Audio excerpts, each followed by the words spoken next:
ሰላም ሰላም የቲክቶክ ተከታታዮች እንዴት ናችሁ? አድናቆች ከቲክቶክ ከፌስቡክ ወደ ዩቲዩብ መጥቻለሁኝ። የዩቲዩብ ስም ጅጅክሳ ቲዩብ ይባላል። ከዛሬ ጀምሮ በዩቲዩብ ከቲክቶክ እና ከፌስቡክ በተጨማሪ ለመገለጥ መጥቻለሁኝ። ሰብስክራይብ በማድረግ በማየት እርዳታችሁና ድጋፋችሁን ልታደርጉ እጅግ በአክብሮት እና በትህትና ጠይቃለሁ። ጅጅክሳ ደሜ ነኝ ከጅጅክሳ ቲዩብ ጋር ወደፊት። በልጅነቱ የሚያስታውሱት የመጀመሪያ ትዝታ ምንድን ነው? ያኔ ህይወቱ እንዴት ነበር? በልጅነቴ እንግዲህ እንደሚታወቀው ነው የተወለድኩት አርሲ፣ በድሮ አጠራር ክፍለ ሀገር ነው የሚባለው። አሁን በኦሮሚያ ብሔራዊ ክልላዊ መንግስት በአርሲ ዞን በእንቆሎ ዋቤ ወረዳ በዋቤ ቀበና ቀበሌ ነው የተወለድኩት።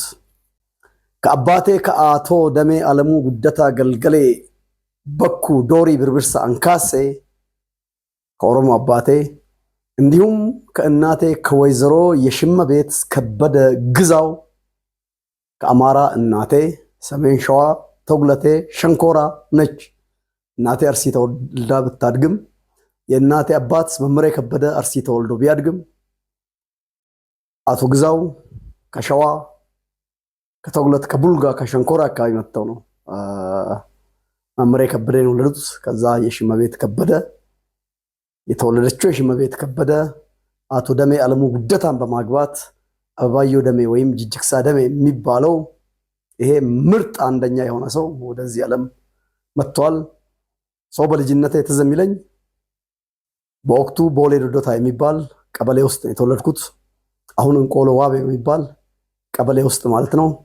በልጅነታችን አፈር ስንፈጭ፣ ድንጋይ ስንወራወር፣ በለስ የሚባለውን ፍራፍሬ ስንበላ፣ ከብቶች ስንጠብቅ፣ አረም ስናርም፣ ዋና ስንዋኝ እንዲህ ነው እንግዲህ ያደግነው።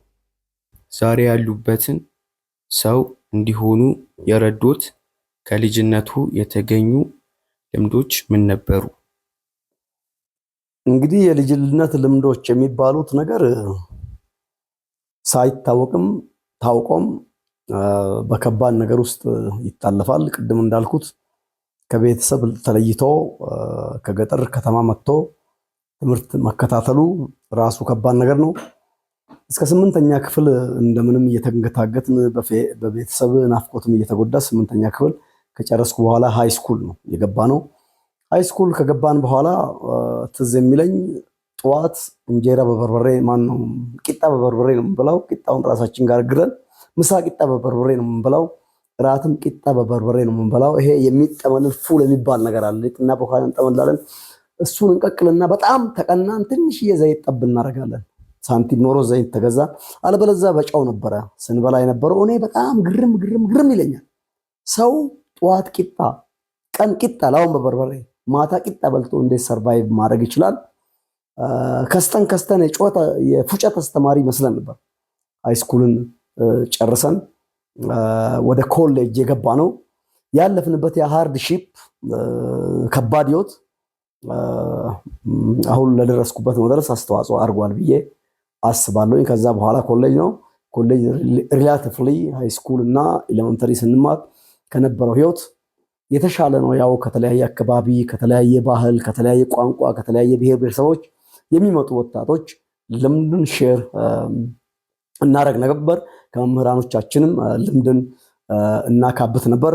ከዛ በኋላ አይ ቲንክ ከተመረቅኩ በኋላ እኔ በመምህርነት በ22 ዓመት የተመረቅኩት ከእርሻ ኮሌጅ ተመርቄ በመምህርነት መንግስት ቤት ጆይን አድርጌ በወቅቱ ቦረና ዞን በሚባል ኡራጋ ወረዳ ሶላሞ የሚባል ከተማ ነው በመምህርነት የተመደብኩት።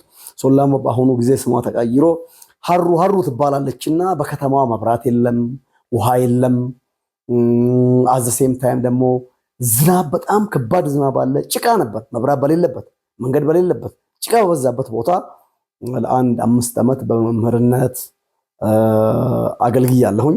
መምህርነት ብቻ አይደለም፣ በወረዳ ትምህርት ቢሮ 33 ትምህርት ቤቶችን ሱፐርቫይዝ እያደረኩ በሙያ እያገዝኩ እንዲሁም ደግሞ በሞያሌ ሃይ ስኩል ውስጥ የሃይ ስኩል ዳይሬክተር ሆኜ ሰርቻለሁን። ያ ሁሉ ልምድ በኋላ የትምህርት ዕድል በማግኘት አዲስ አበባ ዩኒቨርሲቲ ኤዱኬሽናል ፕላኒንግ ኤንድ ማናጅ በትምህርት አስተዳደር 6 ኪሎ ተምሬ በዲግሪ ከተመረኩ በኋላ ነው ቀጥታ ወደ ስራ የተሰማራሁት። አንደኛው ስራዬ ሀብታም ለሀብታም ቤት የዞርን ልጆች እናስጠና ነበር። ኖኪንግ ዘዶር ይባላል፣ በር ማንኳኳት ይባላል። እንግዲህ በ97 በ98 በ96 አካባቢ እንደዛ በአዲስ አበባ በፍንፍኔ በሀያት መንደር ወደ 22 አካባቢ ቤት ለቤት እየዞርኩኝ ጥናት አስጠንቼ ብር አገኝ ነበር። ሌትሊ ግን በ98 97 መጀመሪያ አካባቢ ቶም ቪዲዮግራፊ እና ፎቶግራፊ ትሬኒንግ ሴንተር 96 ነው 97 96 ቶም ቪዲዮግራፊ እና ፎቶግራፊ ትሬኒንግ ሴንተር በአስተዳደርና ፋይናንስነት ተቀጥሬ እሰራ ነበረ። እሱም አንድ ልምድ የማካበቻ ቦታ ነበር። እዛ ሆኜ የራሴን ትምህርት ቤት መክፈት አለብኝ የሚል ራዕይ ስለነበር ኤርሞን ቢዝነስ ኢንተርናሽናል ስር የተመሰረተ ኤርሞን አካዳሚ ትምህርት ቤት በዳይሬክተርነት እንዲሁም ደግሞ በወኪል ማኔጂንግ ዳይሬክተርነት ድርጅቱን በመምራት ለአንድ 5 ዓመት አገልግዬ ያለውኝ 5 ዓመት ኤርሞን አካዳሚ ካገለገልኩ በኋላ 97 ምርጫ ቅንጅት ወክዬ ለአዲስ አበባ ምክር ቤት ቦሌ ወረዳ 17 ላይ ተወዳድሬ ለአዲስ አበባ ምክር ቤት የማሸነፍ እድሉን አግኝቼ ነበረ። በወቅቱ 97 በመወዳደርበት ጊዜ ቶም ቪዲዮግራፊ እና ፎቶግራፊ ሴንተር አስተዳዳሪና ፋይናንስ ኃላፊ ነበርኩ። ቶማስ ጌታቸው የቶም ቪዲዮግራፊ እና ፎቶግራፊ ትሬኒንግ ሴንተር መስራች እና ባለቤት በምርጫው ወቅት እጅግ በጣም የረዳኝ ሰው ነው። ከዛ በኋላ ቅንጅትን ታፈረሱት በኋላ አንድነትን መሰረት። አንድነት በብርቱካን ሚደቅሳ ሲመራ የነበረ ፓርቲ ነበር። ብርቱካን በወያኔ ስትታሰር በእነ ኢንጂነር ግዛቸው፣ ከዛ በኋላ ደግሞ በዶክተር ነጋሶ ጊዳዳ፣ ከዛ በበላይ ፍቃዱ በመሳሰሉት ሰዎች አንድነት ፓርቲ ይመራ ነበር። በምርጫ 2002 አንድነትን በመወከል በመድረክ መርካቶ ላይ ወረዳ 7 ላይ ለተወካዮች ምክር ቤት ተወዳድሬ ነበር። በወቅቱ የስራ አስፈጻሚ አባል ነበርኩኝ። የአንድነት ፓርቲ የወጣቶች ጉዳይ ኃላፊ ነበርኩኝ። በወቅቱ ፍሬህይወት ከምትባል ሴት ጋር ነበር የተወዳደርነው። 2002 ምርጫ ግንቦት ላይ በ4000 ድምፅ ብልጫ እንዳሸነፈች ነው ምርጫ ቦርድ ዲክሌር ያደረገው። ያው ኢህአዴግ ቀማኛ ስለሆነ ውስጥ ለውስጥም ቀምቶኛል ብዬ አስባለሁኝ። በወቅቱ በ2002 ምርጫ እጅግ የተከበሩ አቶ ግርማ ሰይፉ ብቻ ናቸው ከወረዳ 6 ያሸነፉት። ሁላችንም ነጥብ ማግኘት አልቻልንም። ጠቅላዩ ኢህአዴግ ጠቅሎ ድምፁን ሁሉ ወሰደው።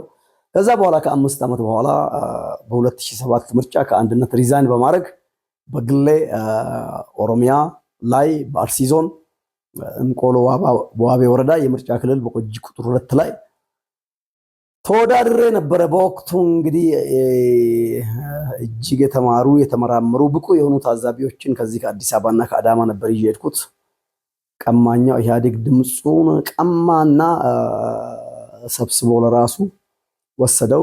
ሌትሊ ግን የዋጠው ድምፅ ትን ብሎት ይመስለኛል 2010 ላይ ለውጡ መጥቶ ከውስጥ በተደረገ ትግል እንቁላሉ ከውስጥ ተሰብሮ የለውጡ መንግስት ሊመጣ ችሏል።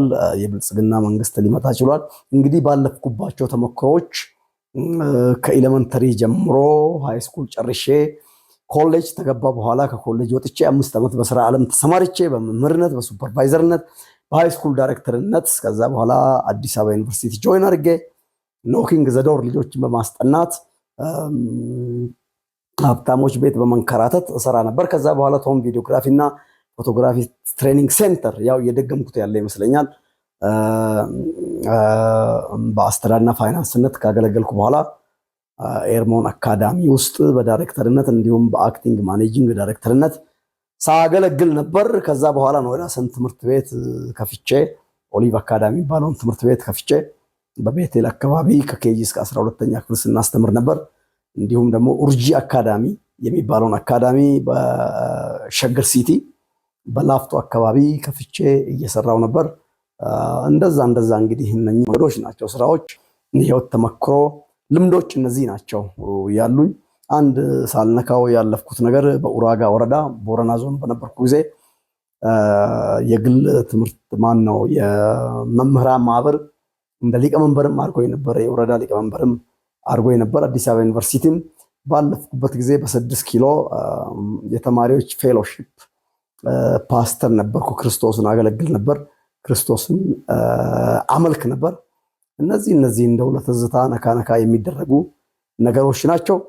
ወደፊት እንግዲህ በሰፊው በመጽሐፍ መጣበታለሁ ወይ ደግሞ በደንብ ተዘጋጅቼ ሰፊ ኢንተርቪው ስለ ህይወት ይሰጣለሁ ብዬ አስባለሁ።